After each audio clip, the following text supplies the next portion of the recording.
So, welcome back. Last lecture, we looked at the development from prehistory to the beginnings of civilization at the time of the agricultural revolution and how human beings went from hunter gatherers to being settled in permanent places. And now I really want to look at Mesopotamia, which is the region, present day Iraq, between the Tigris and Euphrates rivers.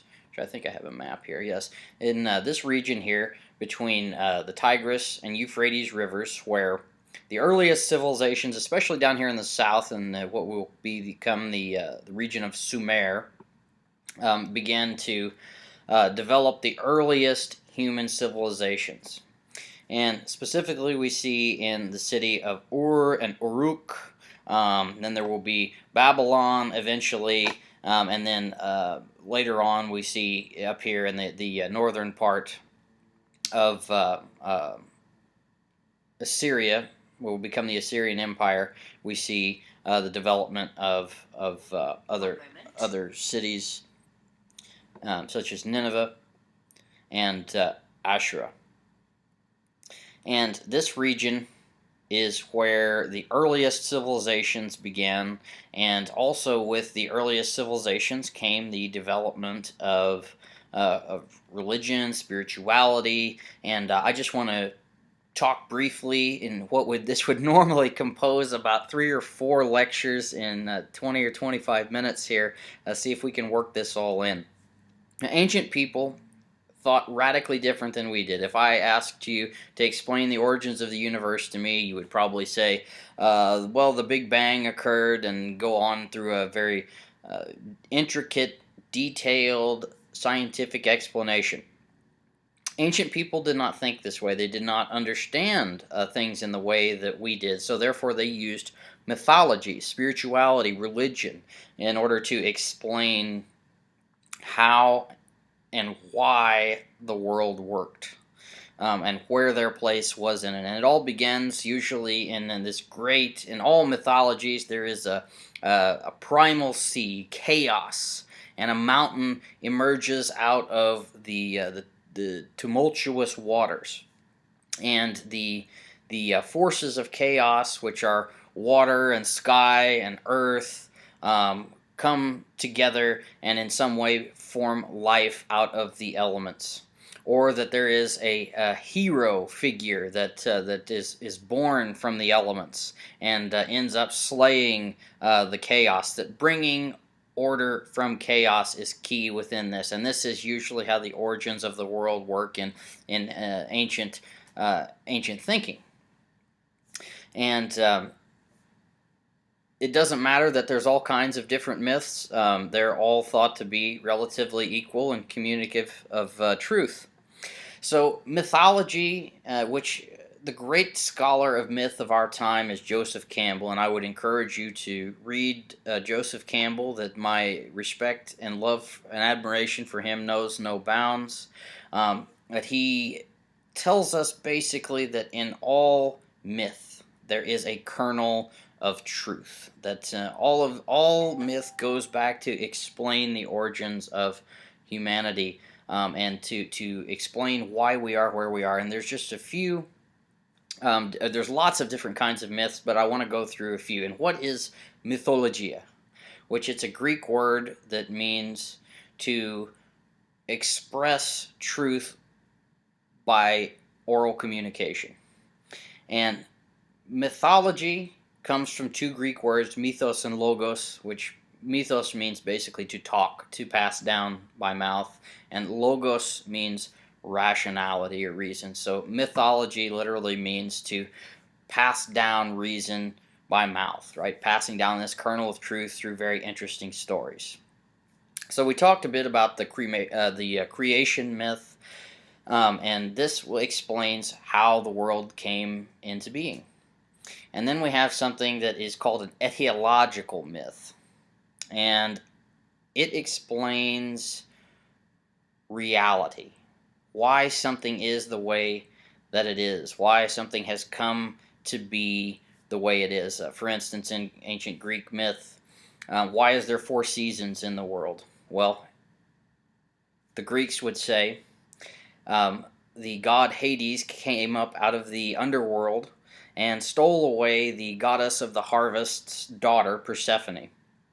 And therefore, Demeter, the goddess of the harvest, when this whole situation is ironed out by Zeus, that Persephone goes and stays with Hades for the winter months. So therefore, Demeter is sad, and she's getting excited that her daughter is getting to come back in the springtime. So she brings back fertility to the land. And then when Persephone comes and gets to stay with her mother during the summertime, it's a time of great bounty and fertility. And then she's getting sad in the fall, and the seasons are beginning to shut things down. She's shutting things down because her daughter is going to live in the underworld with her husband Hades. So this explains why something is real. Then we also have something called a moral truth myth. So this explains why you should behave properly, why you shouldn't have excessive pride, why you should honor the gods, and if you don't, then bad things will happen to you. And then, of course, we have a hero myth, such as the Epic of Gilgamesh. It explains not only why things are the way they are sometimes, but also why a certain people or a certain place is special because of a particular heroic founding. And in the case of the Epic of Gilgamesh, this is the city of Uruk, where Gilgamesh is sort of this legendary king figure. So why did ancient peoples develop spirituality, religion, in order to help them understand the world? And this, of course, is saying we are saying that we are not going to explore theistic understandings of religion. We're not going to say, well, we actually wish to look at the theology and determine whether this could be real, right? That religion, the gods, could be legitimate. So in our academic world, we're simply going to look at sort of the more Enlightenment rationalistic model. And that is that religion, to some degree, explains reality. It explains natural phenomena. Well, why did my city get blown away by a giant storm? Well, it's because the gods were angry at us. And therefore, if the gods are reasonable, if they are indeed anthropomorphic, that you can pray to them, you can give them sacrifices, then you can do things like ensure the harvest, right? If you sacrifice to the right gods, if the gods are happy, then they will bring prosperity to your land. And this is scary because in the ancient world, it's not there's no social safety net, and religion allows you to conquer fear. It allows you to get over that fear of death, right? I think this is still the province very much of religion because science can't tell us what happens on the other side of death, that this is the ultimate road that all mortals must take, and therefore religion helps to abate that fear of death. And then, of course, someone who's less more vitriolic towards religion might say it is just simply a mechanism that was invented to control people. So, as I said, there are many dangers in the ancient world, and religion helped ancient peoples to get over this fear. It helped to ensure that their harvest would come in on time. It would prevent flooding.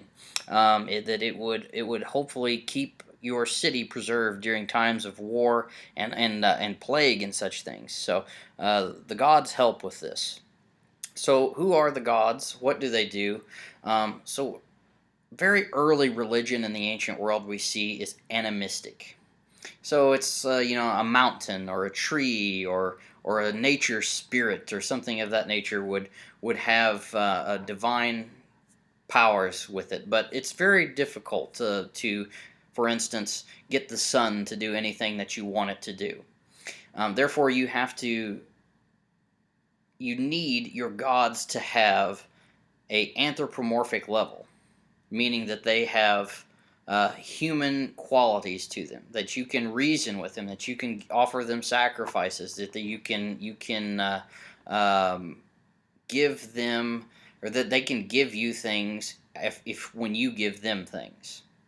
They can protect you. They can be reasoned with. So when gods take on human qualities, is when we really see formal religion beginning to take place in the sense that we would know it. But everywhere, all over the ancient world, we see sun worship, and even within our own modern religions today, we have elements of sun worship. Probably most famously here, you can see the Christian cross of Saint Patrick, who went to Ireland, and he went to convert many of the pagans there, and they were sun worshippers. So he simply took the sun and he placed it upon the cross, and this helped to transition the worship of the sun into the Christian religion. And similarly, you can see in ancient Egypt that the sun was placed upon the head of the god Horus or Ra. You can see within Hinduism here the great destroyer god Shiva. Right, you see the suns as an element of renewal. Right, and all things are renewed. The ancient Mayans, and so the sun is an object of great veneration and worship because it ensures the harvest. It is something that brings life to the land. Fertility, of course, is enormously important because without fertility, you cannot have enough children to work the land. You cannot have animals that feed your family. Therefore, there were many fertility shrines. So you see the accentuated breasts here on Artemis, the goddess of Greece. And you see just these enormously exaggerated feminine features and the promotion of fertility, right? The need, the desire that people could guarantee that they could, through divine means, guarantee the fertility of their own lands and their own families. Again, this is people using the best science they had at the time in order to help and explain things. So how do things work in the ancient world? And there's one great Latin phrase, do ut des, I give as you give. So if I offer a sacrifice to the god Poseidon for a safe sea trip across the Mediterranean, and my ship is sunk, my cargo is lost, and I nearly die, well, I'm not going to give any more sacrifices to Poseidon because Poseidon doesn't care about me. I should still honor the gods, but Poseidon is not, at that point, not my god.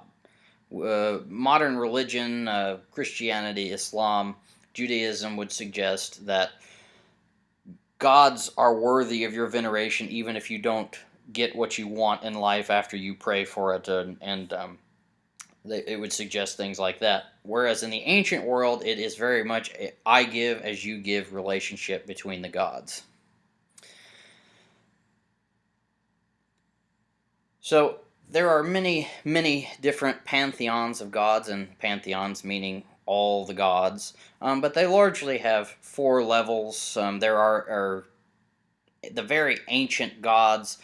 There is a kind of intermediate set of gods, and then the new gods, and then the things that follow after that that are demigods and great heroes and such things like that. So we have we see here a development of gods through a time of chaos, and the earliest figures such as mountains and water, earth, to anthropomorphic gods such as Zeus, Poseidon, Marduk, all these kinds of things, to explain the world and explain how things work and how you can help yourself within the world. And again, I'll go through these here. There are many, many pantheons. All the great civilizations of the world developed their own series of gods and goddesses, and there's a lot of cross-pollination. That's in the ancient world, you can just pick as many gods as you want. You're not bound by any one number. So if you find another god somewhere else, you just add it right into your pantheon, and you don't have to worry about offending other gods because they are not necessarily all created equal. But it is not a situation where you have to worship just one god. That will only come in a situation in Israel, for a moment in Egypt, and that's a story for another time. But the gods were thought to live up on the great mountains, that you would see thunder and lightning and storms issuing from these places, and they were thought to be the homes of the gods. And therefore, if you wish the gods to come and live with you, well, you need, of course, to build them mountains to come and live in your cities, because this is where they like to stay. And you would offer sacrifices in your mountains, and which we would call pyramids or temples. And you can see examples of this from all over, right? And we see here the great pyramids at Tenochtitlan in the Yucatan, in Egypt, in Cambodia, and of course one of the earliest here examples of a temple built to a god is the ziggurat of Ur, the great ziggurat of Ur.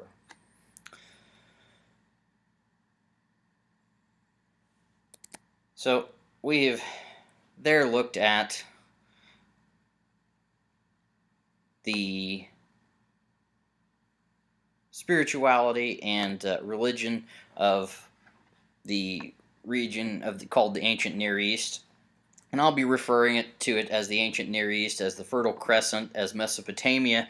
These are all very technical names, but the Fertile Crescent is this area of land that begins over here from the current-day Persian Gulf through the Tigris and Euphrates River valleys, all the way over through the Levant, which is this region that is part of current-day Syria and Palestine or Israel, all the way over to Egypt. So this sort of crescent moon area of land here.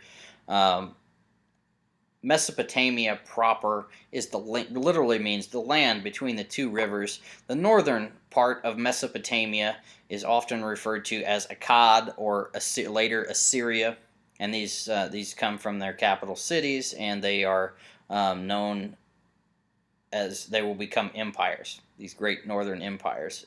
But the first development of civilization comes in the southern part of Mesopotamia, which we call Sumer. Oh, and I should say, notice the mountains, the mountainous regions here beyond the river valleys. So this is not where civilization occurs out here in the mountains. This is the place where rural, wild mountain tribe people live. This is where nomadic people from the Asian steppes descend upon the civilized world of the Tigris and Euphrates valleys. And they molest the cities, the city dwellers. They're terrified of these people who just kind of randomly descend out of the Zagros Mountains over and over and over again. And we will see that these people, these mountain tribes that will descend into the civilized region, and they will conquer it sometimes, and there will be a great back and forth. But again, this will be a continuous process of mountain peoples descending into the civilized river valleys here, and sacking their cities, stealing crops, things of this nature. So many of the major cities here, especially in the early period for Sumer, are down here again in the south, and these river valleys are the only places where you have any kind of fertility, because this is a desert region. This is modern day Iraq and Iran, and the two really, really big important cities are Ur and Uruk. And then all of these eventually will develop, are important, but the two really big ones initially are Ur and Uruk. Here's another map where you can just see a little bit bigger. But as I said, this is a desert region, and it is a land where everything is built of mud. It is completely flat. That everything in these cities is built of mud brick, and therefore when a city is flooded and it's made of mud brick, it turns back to mud. So floods are continuously within the mythology, within the thinking, within the history of these ancient places. They are lands they have a great memory of these floods and how horrific they are, and how devastating they are to their civilizations. They're uncontrolled, they're unpredictable, and everything is made from dirt because there's no trees, there is no resources, there's no stone. These cities are made entirely of mud brick. So here's an example you can see of the great ziggurat at Ur. This is the temple. It's a reconstruction. Some of it is a reconstruction, but you can see here what the temple might have looked like. And again, all made from mud brick. So in order to have these great civilizations, in order to build things like the great ziggurat of Ur, you have to have agricultural surpluses, as I stressed last time. You have to have specialization. You have to have large numbers of people who are skilled in building things. You have to have writing government. You have to have commerce, because you have to have enormous wealth in order to build these kinds of structures, because they really aren't practical for anything. But they are a demonstration of wealth and power, and having the leisure in order to do these kinds of things. It's a tremendous innovation within civilizations to be able to build these colossal structures.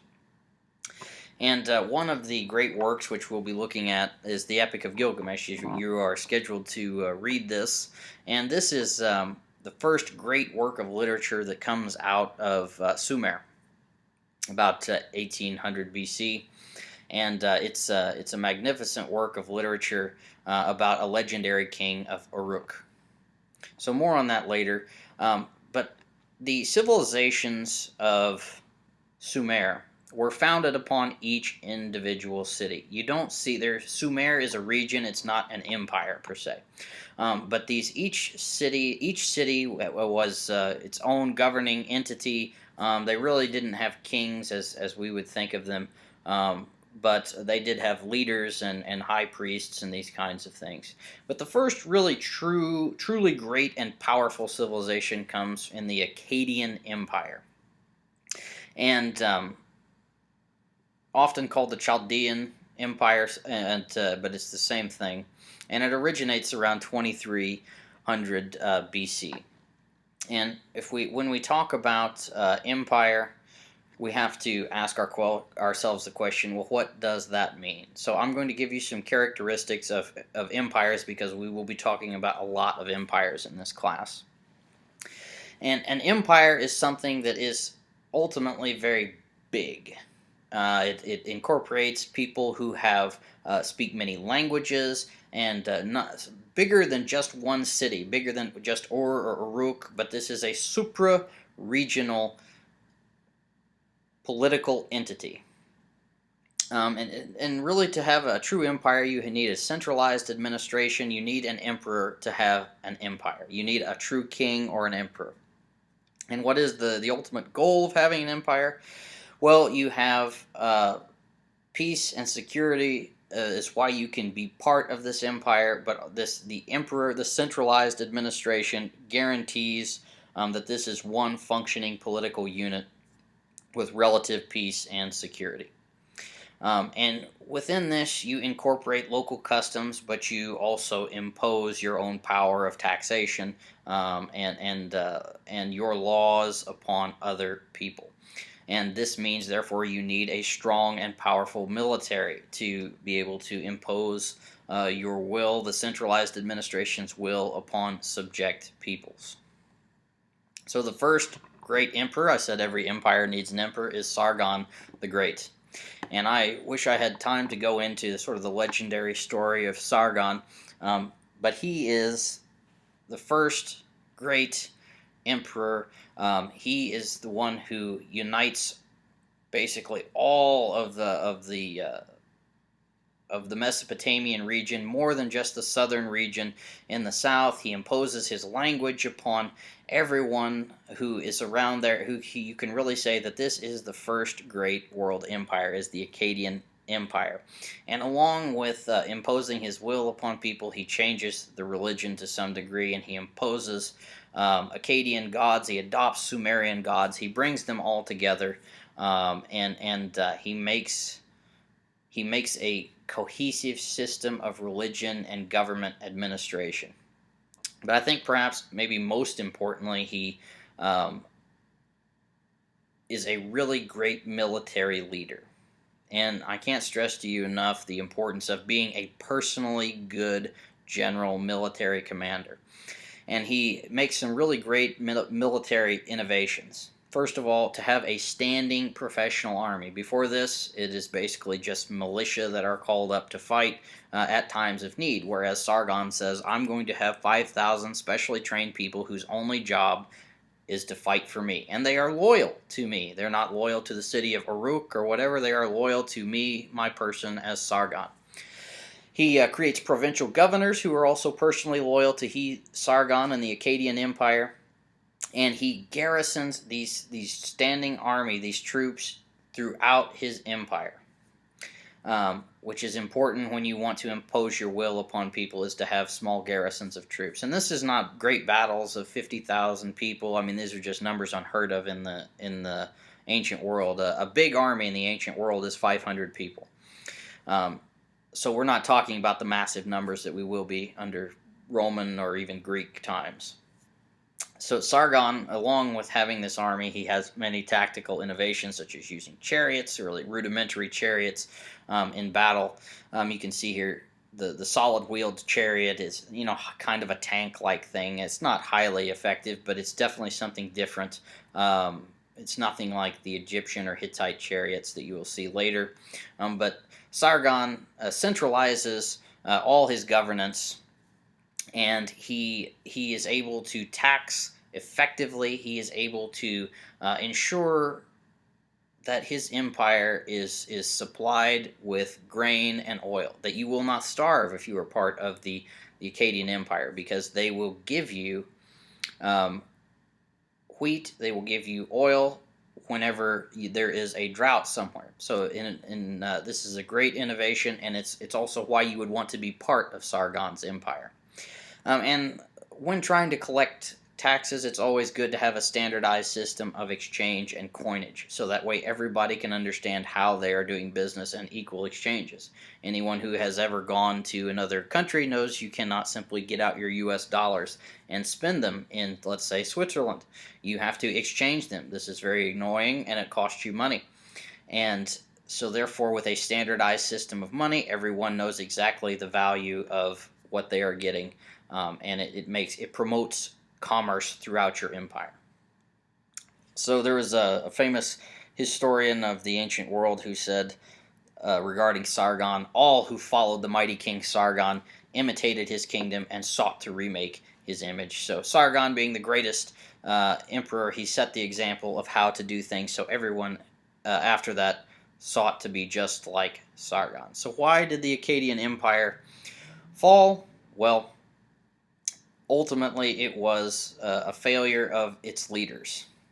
And not everyone could be Sargon. Not everyone could garner the kind of personal loyalty that he had. And also, again, as I said, there are invasions from the outside, the Gutians, the Elamites, the Amorites, all of these people from the mountains, this mountainous region, this barbarous region out here. They come in and attack from the outside. There are rebellions within the Akkadian Empire. It just couldn't be held together when you don't have a really great leader like Sargon.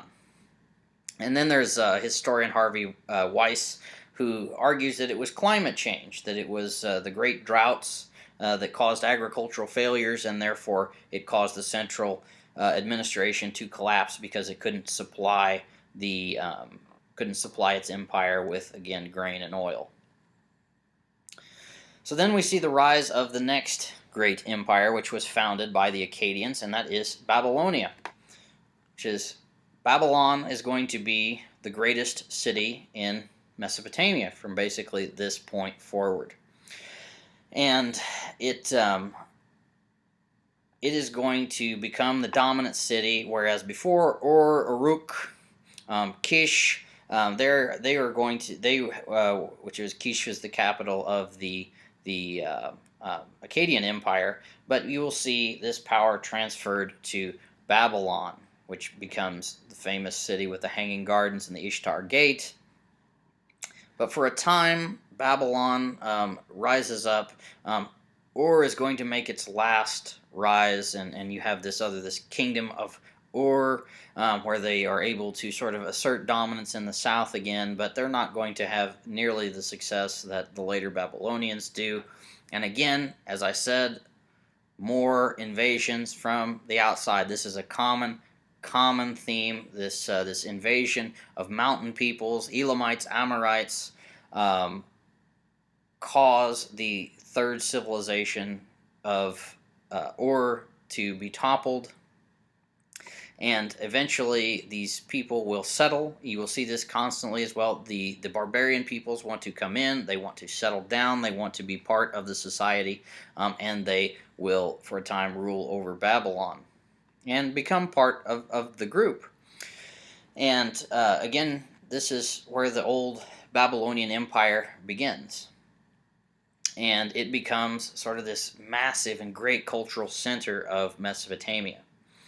And one of its most famous kings is Hammurabi. Many of you have probably heard of him because of his law code. And he not only does he build up Babylon to a great power, and he centralizes things, but he also creates this great law code. And we have it still available today. You can go and see this.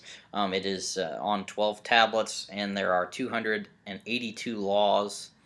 And many of them are simply laws of retaliation, and in certain ways it's a primitive law, such as if you cut off somebody's hand, your hand is cut off. If you set someone's house on fire maliciously, and you are caught doing this, then you yourself are thrown onto a fire. But then there is also more sophisticated laws within this that protects women, say. If you, for instance, if you are a man and you father a child with a woman and you leave her, then the state, Hammurabi, the king, is going to come after you, and you are going to be forced to pay this woman and take care of your child. So in a way, there you have alimony and child support from Hammurabi himself. So many innovations, and this is why Hammurabi is so famous. Then again, here come the mountain people. Once again, right out of the mountain, the Kassites come in and conquer parts of the world, or parts of the southern Mesopotamian world. And again, this is constantly again. And these attacks on the southern part of Mesopotamia cause the rise of a new and powerful empire, which is the Assyrian Empire. And the Assyrians are famously brutal in their tactics, that they are great warriors, and also have many kings with just magnificent names. So if you were looking to name some children, look to the Assyrian kings. I think Tiglath-Pileser III, it would be a great name if you're ever expecting to have a son. But Assyria becomes an empire that tries to follow in the model of Sargon and the Akkadians before it, and it does successfully control the entire region of the Fertile Crescent here in the ancient Near East for a time. And here again, I want you just to, this is not important that you remember exactly all these things, but I just simply want to show you the political narrative here, that there is a vacillation, there's a constant vacillation between the Assyrians here in the north, the Babylonians here in the south, and we're starting to see the development of, instead of these grand empires of the ancient Near East, but you will see the Hittites who come out of Asia Minor here arise. You will see the Assyrians in northern Mesopotamia. You will see the Babylonians in southern Mesopotamia. And then you will see the Egyptians. And these are the four great empires that will make up the ancient world. And they will shift back and forth between which one is the most powerful and which one is the most hegemonic. But this is the New Babylonian Empire that arises and takes back some power from the Assyrians. And King Nebuchadnezzar, made famous in the Hebrew Old Testament, or the Christian Old Testament, or the Hebrew Scriptures for conquering, destroying the Temple of Solomon in Israel, and taking the Jews into a diaspora situation in Babylon itself. And many of the famous works, such as by the prophet Ezekiel, are writings of the Jews who are taken into exile after King Nebuchadnezzar conquers Israel. And again, here you can see these empires that are beginning to form. So you have the Hittites here in modern-day Turkey or in Asia Minor. You have the Assyrians in the north, Babylon in the south of Mesopotamia, and the great Egyptian Empire. And again, all these are going to have its period of dominance, and it will go back and forth and back and forth and back and forth. But this is the basic makeup of the ancient world. And I'm not going to get into the nitty-gritty here of the Assyrian Empire or the Babylonian Empire. You can look into this if you would really like to. But the Hittites are this sort of third group that we didn't really know anything about until really the early 1900s. The language was sort of unknown. Their origins were unknown. But what the Hittites really bring to the table is this innovative way of fighting, that they were incredible chariot warriors, and they change the chariot. They create a spoken wheel within the chariot, and with this Bronze Age warfare, the chariot is the most important weapon on the battlefield. And this wheel allows for a very light chariot to be used. And as well as you see down here that this was the wheel of Sargon of the Akkadians, right? It's a solid stone wheel, very heavy, not very fast. The light chariot with the spoken wheel. This is an incredible military innovation that will be adopted by all the empires eventually. But the Hittites really bring this to the fray, and it allows them to dominate the ancient world for a short time, and until there is the Great Bronze Age collapse. And we see this invasion of sea people. So once again, we see people from the outside coming in and causing problems to these settled, civilized people.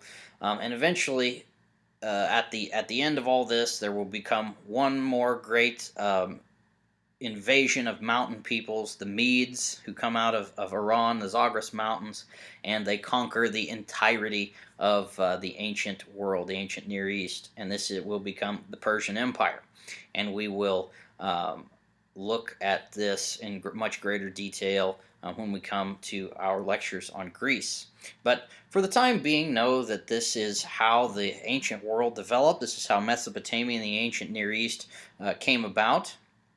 And this is the power dynamics and the political structures and some of the great heroes of the time. And paying always close attention to why things change, right? You don't need to just focus in on, oh, this was the Neo-Babylonian Empire and his king was Nebuchadnezzar, and et cetera, et cetera. But seeing the bigger picture and the power dynamics and the shifting political, geographical regions, and why that was the way that it was. And ultimately, like I say, it comes down to the Persian Empire until the time of the Greeks and Romans, when they came and conquered much of the ancient Near East.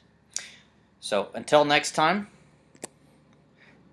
we will see you at a later date.